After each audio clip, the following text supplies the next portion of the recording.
Well, John, I was hoping today if I could talk to you quick about your whammy pedal, actually. Sure. Okay, now, when I was researching, I noticed that you had an earlier pedal, your WH1, and then there was a later pedal. There's been about 10 of them anyway. Okay, so, I don't know, did you maybe want to talk a little bit about any that you thought were more memorable? Well, I mean, the original whammy, was, used by Rake Against the Machine and with Jennifer Lopez and a bunch of other people. What we found out, the whammy pedal came out of the IPS 33. That was a rack mount harmonizer. And we found out that we could actually hook it up to a treadle for guitar players. Initially, we had we brought the pedal out in '89, I believe, or '90.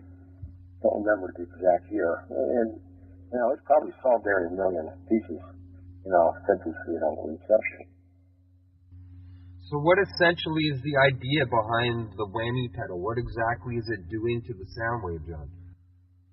Well, it bends the string. In other words, you could take a guitar string. The original ones were all, monophonics and were polyphonic. Couldn't do chords on them. Some people would. You could just, it was like, whammy, like a whammy bar on a guitar. Yes. You hit the note and you can bend it up, or bend it down. But had a bunch of different presets on it. And now, this isn't the same as a wah pedal, is it? No, not at all. Not anything like a wah pedal. Wah pedal is just does it's like a envelope follower kind of product. Wow, that's a wah pedal. Go online and look up whammies, and then you'll see what the whole difference is. They're not the same. So, did this maybe influence some of your later pedals that you were doing, your drop tones and things like that? Well, the drop tune was, that was now a polyphonic product. But the difference is, whammy has a certain amount of distortion in it and sibilances in it because we didn't have the technology to get them out.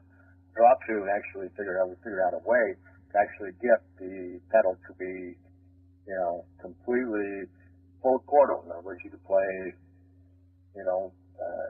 an E chord and make it a D sharp, or make it a D, or make it, so. Yes. That was the drop tune. And, a lot of guys played that. We sold a lot of them.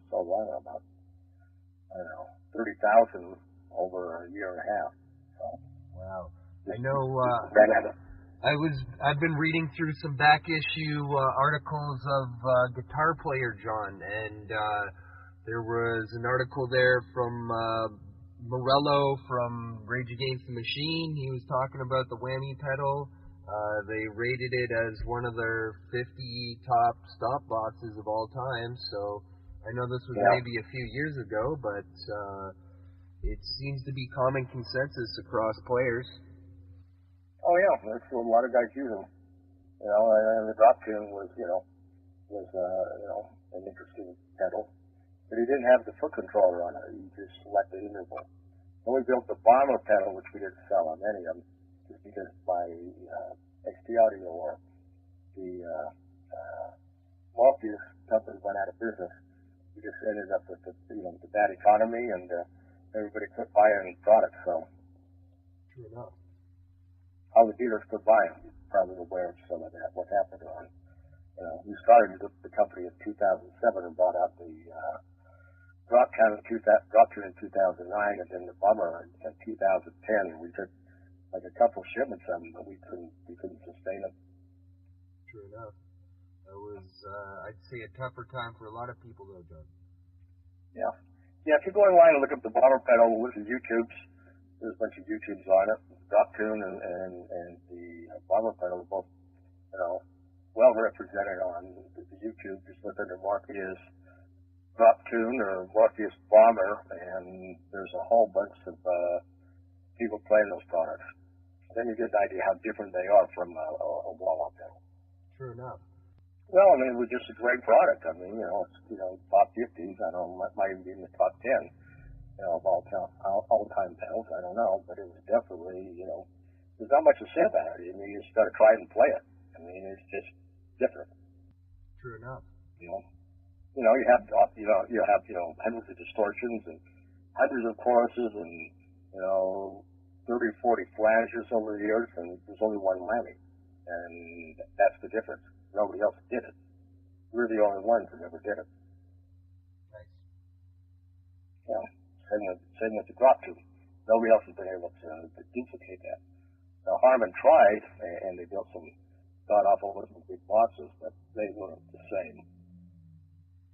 Well, let's hope that your next round of pedals are better received, John, and that we can actually get them to the people that are interested. We certainly can, yeah. They'll be well received. Like I said, the drop tune was well received. We have more orders, and I still have people who want to buy that, and we're gonna build a product like that. Nice. Okay, well, I was just gonna keep this week short and simple, John. I'm thinking I might try you back next week and see if you wanted to talk about your Johnson amp company. That would be fun.